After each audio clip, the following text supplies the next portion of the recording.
Hey guys, Rob here from the Off-Grid Tiny House. I bought a while back ago, about half a year ago or so, I bought a whole whack of these 12-volt cigarette plugs. And I'm going to show you why I bought these. But I'm going to uncrate this and then we'll go from there. We'll show you what's going on. Do this kind of on video for you.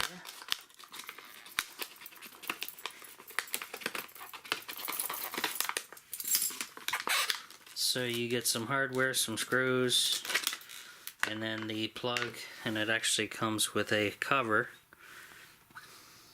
And there it is. And the wiring. Now I do have to change the wiring, and I got this in the automotive department of my local store, guys.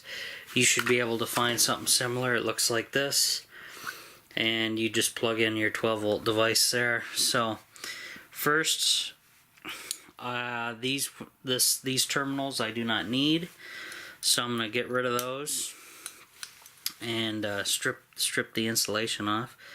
So we'll just cut these off.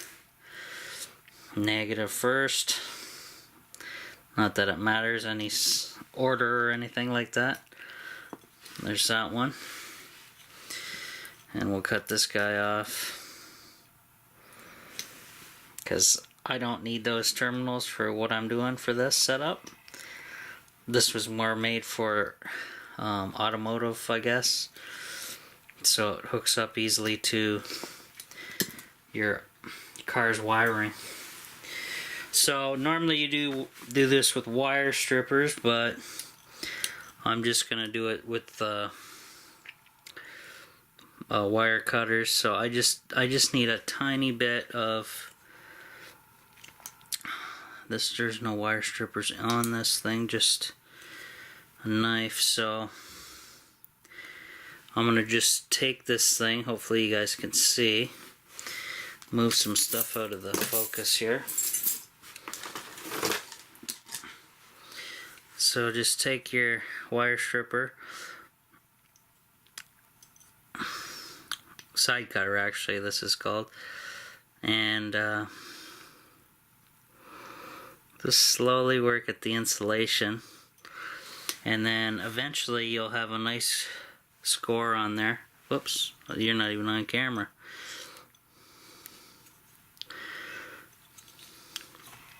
So if you guys can see that, I kind of scored it. Let me turn the camera a bit so you can see.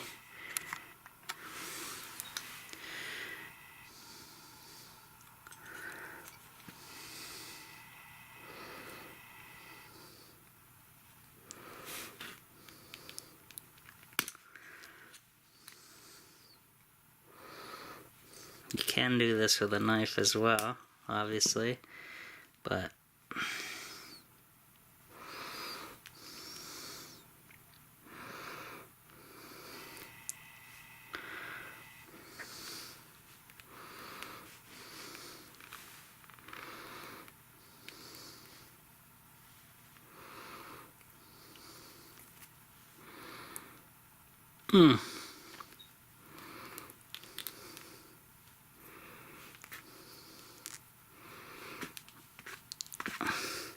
do not have the proper tools for this, so I'm gonna switch over to my knife. And be careful, guys, when you're doing this. Do not slip.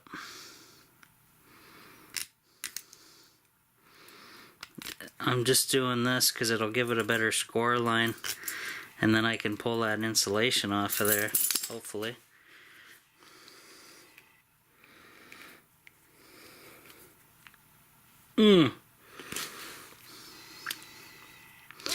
Alright, so I'll come back when I get the proper tool and get all these wires stripped, and then continue on here, guys. Okay guys, we have the positive and negative stripped, and let's go ahead and get the charge controller over here. Now, some of you may remember this.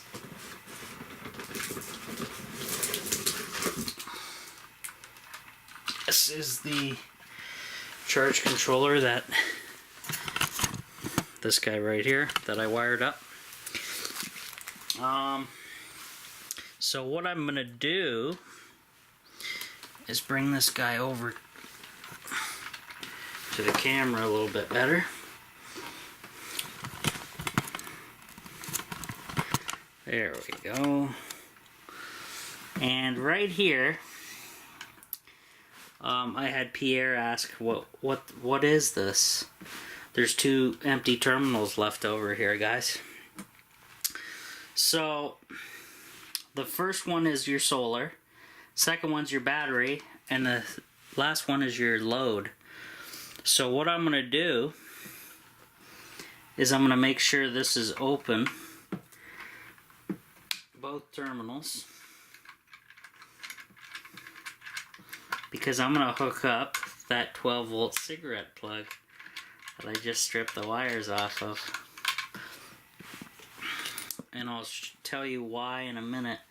And now this is not hooked up to any power, guys, so no issues. I'm going to do the positive wire first in this case, because there's no power running through this.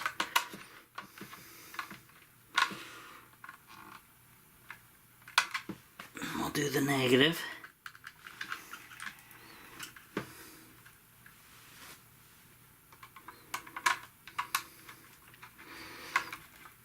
And this is really handy for having stuff on a what we call a dump load. So if you're away and your batteries are full, you're just wasting power, and you may end up overcharging. So what you want to do is hook one of these guys up, and you can even set it up on a timer and everything, and it'll run a device and through the charge controller through your solar panels, and you can tell it, the charge controller keeps track of when this load shuts off and when it turns on. So depending on how well your battery is performing, if it's full, if it's low, it will shut this off. So if your battery's low, this will be shut off until it hits a certain setting. I have it at 13.5 volts, something like that, when this thing actually turns on. And then the battery would have to get down to 11 volts, and this would shut off and not come back on until 13.5 was hit again by the battery via solar panels. So that is that. And what I'll do is in the next video I am going to hook this guy back up to the battery, and we'll test this guy out and see what happens. Now, there's, depending on what you want to use as a dump load, I was considering this. This is a donation from Primo. He's been a loyal fan for a while of the channel, and he sent me all this stuff as a Christmas gift.